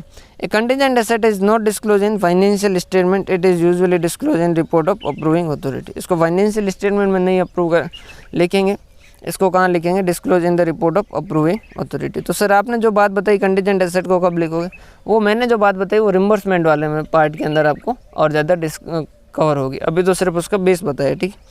तो कंटीजेंट एसेट के बारे में उसको लिखने की ज़रूरत नहीं है, लेकिन अगर वर्चुअली सर्टेन है तो फिर वो कंटीजेंट बचेगा, फिर तो वो सर्टेन हो गए, तो उसे एसेट के रूप में लिखा जा सकता है। फिर उसके बाद में मेजरमेंट जो है वो क्या है, बेस्ट एस्टिमेट, जो आपका बेस्ट एस्टिमेट ले सकते हो वो आप ले लीजिए, बाकी इसके अंदर कोई ज़्यादा पढ़ने वाली बात है नहीं, ठीक है। The amount of provision should not be discounted to its present value. अब ये समझिएगा, जो हम हमारे प्रोविज़न बनाते हैं वो ऐसा नहीं प्रेजेंट वैल्यू बनाते। जैसे सपोज क्या हुआ, आपने प्रोविज़न बनाया कि आगे 2 साल बाद में आपको क्या करना होगा, इस फैक्ट्री को बंद करना होगा, और इस फैक्ट्री को बंद करना होगा तो आपने जो इस एनवायरनमेंट की जो बैंड बजाई है उसको सही करने के लिए आपको 2 लाख रुपए का खर्चा होगा। अब क्योंकि वो 2 लाख रुपए का खर्चा कब होगा, 2 साल बाद में होगा, तो आज जो प्रोविज़न बनाए तो क्या हम उसके डिस्काउंटेड वैल्यू, क्या हम उसकी प्रेजेंट वैल्यू पे प्रोविज़न बना सकते हैं क्या, नहीं। क्यों, क्योंकि एस 29 ने डिस्काउंटेड का मना कर रखा, और लगभग हर एस ने जो है वो डिस्काउंटेड करने का मना कर रखा। लेकिन जो नया एस 10 आया ना, उस नए एस 10 ने ज़रूर डिस्काउंटेड प्रेजेंट वैल्यू के बारे में बात की है कि अगर ऑब्लिगेशन फ्यूचर के अंदर तो उसकी प्रेजेंट वैल्यू लिखी है। और उसने कहाँ लिखा है, उसने लिखा है एसेट को जब आप रिकॉग्नाइजेशन करते हो तो कितने पे करते हो, तो उसने कहा कि जो उसके अमाउंट ऑफ डिसमेंटलिंग वगैरह है वो भी हम क्या करेंगे, कंसिडर करेंगे। और जो अमाउंट ऑफ डिसमेंटलिंग वगैरह उनकी क्या करेंगे, उनका जो प्रोविज़न बनेगा वो कैसा बनेगा, उनके प्रेजेंट वैल्यू पे बनेगा। तो वो एक एक्सेप्शनल सिचुएशन है जो एस 10 नए वाले एस 10 के अंदर लिखा गया। बाकी नॉर्मली जब भी प्रोविज़न बनेगा तो वो एब्सोल्यूट अमाउंट में बनेगा, उसकी प्रेजेंट वैल्यू नहीं कैलकुलेट की जाएगी। The amount of provision should not be discounted to its present value except in case of decommissioning, restoration and similar liability that are recognise at cost of property, plant and equipment. वो सिर्फ S 10 वाले part के अंदर present value calculate की जाती है। The discounted rate should be pre tax rate that reflect current market assessment of the time value of money and risk specific of liability। वो कह रहा है कि जब आप वो रेट कैलकुलेट करते हो डिस्काउंट रेट के लिए, वैसे आपके एक जगह ही है डिस्काउंटेड वाला, वो एस 10 वाले पार्ट के अंदर। तो उन्होंने कहा कि रेट जो वो कौन सी होनी चाहिए, जो मार्केट के अंदर नॉर्मली चल रही है वो, और प्री टैक्स रेट होनी चाहिए। फ्यूचर इवेंट, तो फ्यूचर इवेंट को हम यहाँ पर क्या करेंगे, इग्नोर करेंगे। अब जो आगे जो काम करेंगे और उसकी वजह से आगे जो ऑब्लिगेशन आएगा उसको हम क्या करेंगे, इग्नोर करेंगे, क्योंकि फाइनेंशियल स्टेटमेंट आज की बात करता है, आगे की बात नहीं करता। हमारे जो लाइफ की सबसे बड़ी प्रॉब्लम है ना, वो यही है कि हम क्या करते हैं, हमारा जो 90% थिंकिंग है वो किस में, या तो फ्यूचर के अंदर है या पास्ट के अंदर है, कि ऐसा करेंगे तो वैसा हो जाएगा, फिर वैसा हो जाएगा, फिर वैसा हो जाएगा, और अगर वैसा करेंगे तो वैसा वैसा वैसा हो जाएगा। और या फिर अरे यार उस टाइम वैसा किया तो उस वजह से ये हो गया, उस टाइम वैसा किया तो उस वजह से ये हो गया। जबकि अगर प्रेजेंट पे हम 90% फोकस करते हैं तो हमें कहीं पे भी किसी बारे में सोचने की ज़रूरत नहीं। आज हम क्या कर रहे हैं, आज हम जो कर रहे हैं उसे अच्छे से करो, आपको कभी किसी चीज़ की तकलीफ़ नहीं होगी, किसी चीज़ के बारे में सोचना नहीं पड़ेगा। लेकिन हम प्रेजेंट की जगह फ्यूचर और पास्ट में ज़्यादा ध्यान दे रहे हैं। हर कोई है जो जा रहा है ज्योतिष के पास भाग रहा है कि फ्यूचर, मेरे हाथ देख के बताओ फ्यूचर में क्या होना, फ्यूचर में क्या होगा, जो होगा वो हो जाएगा, उस वक्त देखेंगे। अभी हम उसकी क्यों चिंता करें, अभी हमारे हाथ में जो है उसको अच्छे से करें, ठीक है। तो फ्यूचर इवेंट का यहाँ पर उन्होंने क्या कहा, देखो, it is only those obligation arising from past event that exist independently of the enterprise future action that are recognise as provision. वो कह रहा है कि हम प्रोविजन में सिर्फ उसी को लिखेंगे जो पास्ट में कांड कर चुके हैं, जिसकी वजह से अब हम उसमें कुछ भी नहीं करेंगे। अब हमें सिर्फ क्या करना होगा, इकोनॉमिक रिसोर्सेज का आउटफ्लो करना होगा, तो हम उसको प्रोविजन लिखेंगे। Future event that may affect the amount required to settle the obligation should be reflected in the amount of provision where there is a sufficient objective evidence that they will occur. अगर उस provision में कोई आगे future के अंदर change होगा तो हम ज़रूर उसको कंसिडर करेंगे। लेकिन अगर कोई फ्यूचर में इवेंट होने वाला है और उसकी वजह से फ्यूचर में ऑब्लिगेशन आने वाला तो उसको हम कंसिडर नहीं करेंगे। पास्ट के अंदर कुछ इवेंट हुआ उसकी वजह से आज ऑब्लिगेशन आ चुका है, अब उसमें कोई चेंज आएगा तो ज़रूर कंसिडर करेंगे, वरना आज कंसिडर कर ही रहे हैं। लेकिन फ्यूचर में जो इवेंट करेंगे उसकी वजह से फ्यूचर में जो ऑब्लिगेशन आएगा उसको कंसिडर नहीं करेंगे। एक्सपेक्टेड डिस्पोजल ऑफ एसेट, छोटी सी हेडिंग है और आसानी से समझ आ जाएगा। Gains on the expected disposal of the asset are not taken into account in measuring provision even if the expected disposal is closely linked to the event giving rise to the provision. Instead of enterprise recognize gains on the expected disposal of asset at the time of specified by the accounting standard dealing with the asset concerned. Sir क्या कहा इसने, बोला कि भाई अगर कोई asset है जो आपका क्या हो रहा है आगे जाके फ्यूचर के अंदर प्रॉफिट पे सेल होने वाला है या लॉस पे सेल होने वाला है, तो उसका जो प्रोविज़न या फिर उसका जो कंटीजेंट एसेट है, कंटीजेंट लायबिलिटी जो भी बन रहा है वो हम यहाँ डिस्कस नहीं करेंगे। उसके लिए जो एस 10 जैसा बताता है वैसा कर दीजिएगा। क्लियर है? तो ये आपके लिए इतना ही बताया उन्होंने। रिम्बर्समेंट क्या होता है? रिम्बर्समेंट के बारे में हमने थोड़ी बात पहले की थी, अब हम इसको पूरी बात कर लेते हैं। रिम्बर्समेंट क्या होता है? जैसे मैंने जो है वो किसी को गारंटी दी और उसके बदले में किसी और ने गारंटी दी कि आप दे दो। जैसे क्या हो, सपोज ये है ए, ठीक है, और ये है बैंक, ठीक है, और ये बी। अब सपोज ए जो है वो क्या गया, बी से लोन लेने गया। कहाँ गया? लोन लेने गया, ठीक है। और बी ने कहा कि मैं आप पे भरोसा कैसे करूं, मुझे तो क्या चाहिए, गारंटी चाहिए। तो ए गया इस बैंक के पास और बैंक को कहा कि बैंक मुझे गारंटी दो, ठीक है। तो बैंक ने कहा ठीक है ये लो गारंटी। अब बी ने क्या, बैंक ने क्या किया, बी को गारंटी दी। अब बी के लिए क्या है, एक तो यहाँ पर कंटीजेंट लायबिलिटी कि अगर ए ने पेमेंट नहीं किया तो उस केस के अंदर क्या करना होगा, बी को पेमेंट करना होगा। लेकिन साथ साथ ये एक कंटीजेंट एसेट भी है कि अगर इसने पेमेंट नहीं किया तो बैंक जो है वो क्या कर सकती है, ए के खिलाफ केस करके ए से पैसा ले भी सकती है। तो ये क्या हो जाएगा, रिम्बर्समेंट का केस, कि भाई अगर मैंने पेमेंट किया भी, मैंने गारंटी के बिया पे पेमेंट किया, ये मना कर दिया और मेरे को पेमेंट करना पड़ा, तो भी मैं ए पे केस करके पैसा है जो वापस ले सकता हूँ। An enterprise with the present obligation may be able to seek reimbursement of part or all the expenditure from another party. For example, an insurance contract agreed to cover a risk. Insurance company से आपने risk cover कर रखी है तो वहाँ से मिल सकता है। An indemnity close of in a contract warranty provided by the supplier. अगर ऐसा कुछ है, the basis of underlying the recognition of reimbursement is that any asset arising is a separate from the related obligation. Consequently, such a reimbursement should be recognized only when it is virtually certain that it will be received consequent to other settlement. तो उन्होंने कहा कि इसको जो पैसा reimbursement का मिलने वाला है, क्या हम उसको लिखें या नहीं लिखें। तो उन्होंने कहा कि ये जो है वो अलग है और ये अलग है। अगर ये कंटीजेंट एसेट मतलब जो आपको मिलने वाला है वो अगर वर्चुअली सर्टेन है तो आप उस एसेट के रूप में लिख दीजिए, ठीक है। और कंटीजेंट एसेट के रूप में लिखना चाहते हो तो कंटीजेंट लायबिलिटी के अगेंस्ट में लिख सकते हो। आइसोलेटेड कंटीजेंट एसेट है जो नहीं लिख सकते हो, ठीक है। तो ये इस तरीके से पूरी बात है, इस मैथ क्लियर रखी है, ठीक है। और उसके बाद में रीस्ट्रक्चरिंग कुछ भी नहीं है इसके अंदर, तो बहुत आसान सी बात है। वो कह रहा है कि अगर फ्यूचर के अंदर जैसे हम क्या करने वाले, हमारे बिजनेस जो उसमें कोई यूनिट ऐड करना चाहता है या फिर कोई यूनिट है जो हटाना चाहते हैं। जैसे हम अभी 4 चीज़ों में काम करते हैं, मोटर के अंदर काम करते हैं, स्टील के अंदर काम करते हैं, FMCG के अंदर काम करते हैं और सपोज एग्रीकल्चर के अंदर काम करते हैं। ये 4 चीज़ें काम करते हैं। अब हम एग्रीकल्चर को हटाना चाहते हैं, एग्रीकल्चर वाला बिजनेस पार्ट जो वो बंद करना चाहते हैं, तो ये रीस्ट्रक्चरिंग। या फिर हम जो मॉल वगैरह उसके अंदर भी आना चाहते हैं तो वो आपका क्या हो जाएगा, रीस्ट्रक्चरिंग। मतलब या तो यूनिट कम कर रहे हैं या यूनिट ज़्यादा कर रहे हैं तो वो रीस्ट्रक्चरिंग। तो इसके अंदर कुछ भी नहीं, इतना कहा है कि ये जब रीस्ट्रक्चरिंग होगी तभी हम उसको क्या करेंगे, रिकॉग्नाइज करेंगे। अगर आपने आज जो है आगे रीस्ट्रक्चरिंग का प्रोग्राम बना रहे हो तो उस केस के अंदर आज कुछ भी प्रोविज़न या लायबिलिटी बनाने की ज़रूरत नहीं है, क्योंकि रीस्ट्रक्चरिंग के प्रोग्राम बनते बहुत हैं लेकिन एग्जीक्यूट बहुत कम होते हैं। अगर आपने बाइंडिंग कॉन्ट्रैक्ट कर लिया तो उस केस के अंदर आप उसे रिकॉग्नाइज कीजिए, बाकी उसे रिकॉग्नाइज करने की ज़रूरत नहीं है, ठीक है।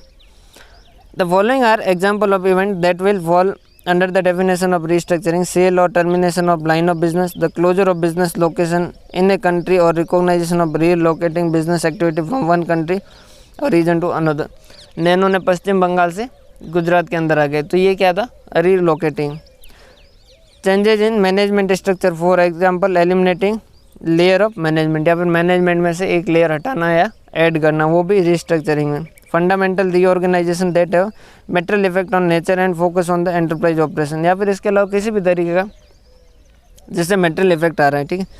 A provision for restructuring cost is recognise only when the recognisation criteria of provision are met, जब रिकॉग्नाइजेशन हम तभी करेंगे जब वो उसका रिकॉग्नाइजेशन क्राइटेरिया मेट करेंगे। No obligation arise for the sale of operation until the enterprise is committed to sell, जब तक हम कमिट नहीं कर देते हैं सेल करने का तब तक हमें उसका रिकॉग्नाइज करने की ज़रूरत नहीं है। There is a binding sale agreement, अगर हमने बाइंडिंग सेल एग्रीमेंट कर दिया तो हमें रिकॉग्नाइज करना, अदरवाइज नहीं करना। Until there is a binding sale agreement the enterprise will be able to change the mind and intendant will have to take another course of action if the purchaser can not be found the acceptable term. हमने कहा कि हम cell करेंगे लेकिन हमारा ये mind है जो चेंज हो सकता है, हम मना भी कर सकते हैं आगे। जब तक हम बाइंडिंग कॉन्ट्रैक्ट नहीं करें तब तक हम इसको कंसिडर नहीं करेंगे, क्योंकि रिस्ट्रक्चरिंग का प्रोग्राम तो चलता ही रहता है। A restructuring provision should be include only the direct expenditure arising from the restructuring which are those that are borne. और अगर रिस्ट्रक्चरिंग का प्रोविजन बनाएंगे भी तो भी हम क्या करेंगे, सिर्फ उससे रिलेटेड जो डायरेक्ट एक्सपेंडिचर है वही लिखेंगे, जिसमें necessary entailed by the restructuring और not associated with the ongoing activities of the enterprise. तो उसके अंदर एक्सपेंडिचर किसके बारे में लिखेंगे, तो ये भी ध्यान से याद कर लीजिएगा। एक तो जो डायरेक्ट एक्सपेंस है, डायरेक्ट मतलब कि जो रीलोकेटिंग वगैरह ऐसा करने के लिए या रिस्ट्रक्चरिंग करने के लिए ज़रूरी है वो एक्सपेंडिचर, ठीक है। लेकिन हम यहाँ पर वो नहीं लिखेंगे जो ऑन गोइंग, मतलब कि जब प्रोडक्शन चल रहा है और नॉर्मली जो काम चल रहे हैं उनकी कॉस्ट जो वो यहाँ पर नहीं कंसिडर करेंगे। A restructuring provision does not include such cost retraining और रीलोकेटिंग कंटिन्यूइंग स्टाफ, यहाँ से अपने स्टाफ को वहाँ पर लेके जाना, उनकी दोबारा से ट्रेनिंग करना, ये उनके नॉर्मल ऑपरेशन के कॉस्ट माने जाएंगे, तो यहाँ पर हम नहीं करेंगे, उनको कंसिडर नहीं करेंगे। मार्केटिंग हो गया, इन्वेस्टमेंट इन न्यू सिस्टम और डिस्ट्रीब्यूशन नेटवर्क, तो इसके ऊपर प्रोविजन हम नहीं बनाएंगे। These expenditure related to future conduct of the business are not liability for restructuring at the balance sheet date, such expenditure are recognise on the same basis as if those independently are recognise. अगर future में कुछ event होने वाला और future के अंदर, तो उस एक्सपेंडिचर का क्या करें, तो उन्होंने कहा कि उसको इंडिपेंडेंटली देखो और जब वो फ्यूचर में होगा तभी उसके बारे में देखने की जरूरत नहीं। Identified future operating losses up to the date of restructuring are not included in provision, और अगर फ्यूचर के अंदर लॉस होने वाला है तो उसको भी यहाँ कंसिडर करने की ज़रूरत नहीं है रिस्ट्रक्चरिंग की वजह से, तो वो क्योंकि नॉर्मल लॉस होगा तो वो चलेगा भाई, वो तो बिजनेस के वजह से, समझ आ रही बात। Gains on expected disposal of asset जो है उसको भी हम कंसिडर नहीं करेंगे। मतलब क्या हुआ सर, काफ़ी कंफ्यूज कर दिया। कुछ भी नहीं, रिस्ट्रक्चरिंग के अंदर उन्होंने कहा कि अगर बाइंडिंग एग्रीमेंट हो जाए, ठीक है, तब आप प्रोविज़न बनाना चाहो तो प्रोविज़न बना दीजिए, ठीक है, अदरवाइज प्रोविज़न बनाने की ज़रूरत नहीं। प्रोविज़न जो बनेगा वो डायरेक्टली सिर्फ और सिर्फ रिस्ट्रक्चरिंग से रिलेटेड एक्टिविटी उनसे रिलेटेड बनेगा। अदर जो बाकी चीज़ें ऑन गोइंग ऑपरेशन है, मतलब कि बिज़नेस चल रहा है उसकी वजह से खर्चे हो रहे हैं, तो उनके लिए प्रोविज़न बनाने की ज़रूरत नहीं, क्योंकि वो बिज़नेस का हिस्सा और वो चलेगा, कंटिन्यू होगा। सिर्फ रिस्ट्रक्चरिंग मतलब कि यहाँ से एसेट को वहाँ लेके जाना और ये सारी की सारी जो डायरेक्टली रिलेटेड कॉस्ट है वो सारा उसमें कंसिडर करेंगे प्रोविज़न, बाकी कुछ भी कंसिडर नहीं करें। और इसके बाद में डिस्क्लोजर है, ये आप पढ़ लीजिएगा। डिस्क्लोजर के अंदर तो कोई दिक्कत वाली बात है नहीं, क्या क्या डिस्क्लोज करना है। अब हम इसके क्वेश्चन कर लेते हैं। वैसे इसके क्वेश्चन जो एक दो ही क्वेश्चन दे रखे हैं, ज़्यादा है नहीं, ये दो ही क्वेश्चन है। At the end of illustration 1, at the end of the financial year ending 31st December 2017, a company find that there are 20 lawsuits outstanding which have not been settled till the date of approval of accounts by board of directors. The possible outcome are estimated by the board of directors। इस तरीके से 5 case है जिसके अंदर 100% probability है जीत की, ठीक है, तो क्या एस्टिमेट बनाने की ज़रूरत है क्या? नहीं। जो नेक्स्ट 10 केस है उनके अंदर 60% जो प्रोबेबिलिटी है कि जीतने की, तो हम क्या उसके अंदर प्रोविज़न बनाए क्या? नहीं, प्रोविज़न बनाने की ज़रूरत ही नहीं है, ठीक है। लेकिन 30% चांस है, 1,20,000 के केस है उसमें 30% चांस है कि हम क्या करेंगे, हार जाएंगे। तो ये कितना हो गया, 36,000। और हाई डैमेज होगा 2 लाख रुपए का 10%, 20,000, ठीक है। और रिमेनिंग 5 एस्टिमेट है उसमें 50% चांस है कि जीतेंगे, 30% चांस है कि हम हारेंगे, जिसमें 1 लाख का आएगा, मतलब 1 लाख का 30% मतलब 30,000 रुपये, और 2,10,000 का 20% मतलब कि 42,000। अब देखो यहाँ पर मेन चीज़ ये नहीं है कि कितने का कंटीजेंट लायबिलिटी, कितने का प्रोविज़न बनेगा, वो बात मेन नहीं है। मेन बात जो है वो इनका ये प्रोविज़न जो लिखना है ये मेन बात है। अगर आपका मार्क्स जो 5 का क्वेश्चन है तो 4 नंबर तो आपके इस प्रोविज़न पे मिलेंगे और 1 मार्क्स जो है वो आपको उसका अमाउंट कैलकुलेट करने मिले। Outcome of each case is taken separate entity, ascertain the amount of contingent losses and accounting treatment in respect thereon. तो देखो उन्होंने क्या लिखा है, एज 29 के हिसाब से provision, contingent liability, contingent asset, contingent liability should be disclose in financial statement if following condition are satisfied. क्यों सर प्रोविजन क्यों नहीं? क्योंकि यहाँ पर होने के चांसेस तो हमेशा ही क्या है भाई, जीतने के चांसेस 100%, यहाँ भी जीतने के चांसेस 60% और यहाँ भी जीतने के चांसेस 50%। तो मोर लाइकली तो क्या है कि हमारे लॉस होगा नहीं, तो प्रोविज़न बनाने की ज़रूरत है क्या? नहीं। ठीक है, बहुत कम चांस है कि लॉस होगा, तो हमें क्या करना है कंटीजेंट लायबिलिटी। और रिमोट होता, अगर बिल्कुल ना होता तो हम उसे क्या कर देते, इग्नोर कर देते। तो उन्होंने क्या कहा कंटीजेंट लायबिलिटी के लिए क्या कहा, there is a present obligation arising out of past event that is recognise as a provision. It is not probable that the outflow of resources embodying economic benefit will be required to settle the obligation. The possibility of an outflow of resources, economic benefit is not remote. ठीक है, the amount of an obligation cannot be measured with the sufficient liability to be recognized as a provision. तो उन्होंने कहा कि हम contingent liability को कब करेंगे, तो कंटीजेंट लाइबिलिटी इन्होंने अलग तरीके से लिखा, हम क्या लिखेंगे कंटीजेंट लाइबिलिटी की डेफिनेशन लिखेंगे पहले। तो एक तो प्रेजेंट ऑब्लिगेशन है लेकिन हम उसका रिलायबल एस्टिमेट जो है वो नहीं बना सकते हैं, तो उस केस के अंदर हम कंटीजेंट लायबिलिटी लिखेंगे। सेकंड, पॉसिबल इवेंट है, तो उस केस के अंदर भी हम क्या करेंगे कंटीजेंट लायबिलिटी लिखेंगे। पॉसिबल इवेंट और फिर उसके हिसाब से इकोनॉमिक बेनिफिट वगैरह उनकी कंडीशन जो है वो अल्टीमेटली हमने एक तो लिखा ए लिख पढ़ा था, फिर B1 पढ़ा था और B2 पढ़ा था, तो वो सारी तीनों कंडीशन है जो लिखनी है। In this case, the possibility of winning first 5 cases is 100%, and hence question of providing contingent loss does not arise. पहले में तो contingent liability बनाने की जरूरत नहीं। The probability of winning the case in next 10 case 60%, remaining the 5 case is 50%. As per age 29, we will make a provision if the loss is probable. Loss जो है वो क्या होना चाहिए, प्रोबेबल होना चाहिए, मतलब कि होने के चांसेस ज़्यादा होना चाहिए न होने से, और यहाँ पर क्या है होने के चांसेस जो वो न होने से ज़्यादा नहीं है। As the loss does not appear to be probable and the possibility of outflow of resources embodying economic benefit is remote, therefore the disclosure by way of note should be made. इस वजह से हम उसमें provision ना बना के note ही लिखेंगे। For the purpose of disclosure of contingent liability we make a note amounting may be calculated as under. हम एक नोट बनाएंगे, उसमें कहेंगे 1,20,000 का 30% का नुकसान होने का चांसेज है और 2 लाख पे 10% के चांस है, तो टोटल 56,000 का यहाँ पर है, 72,000 का यहाँ पर है।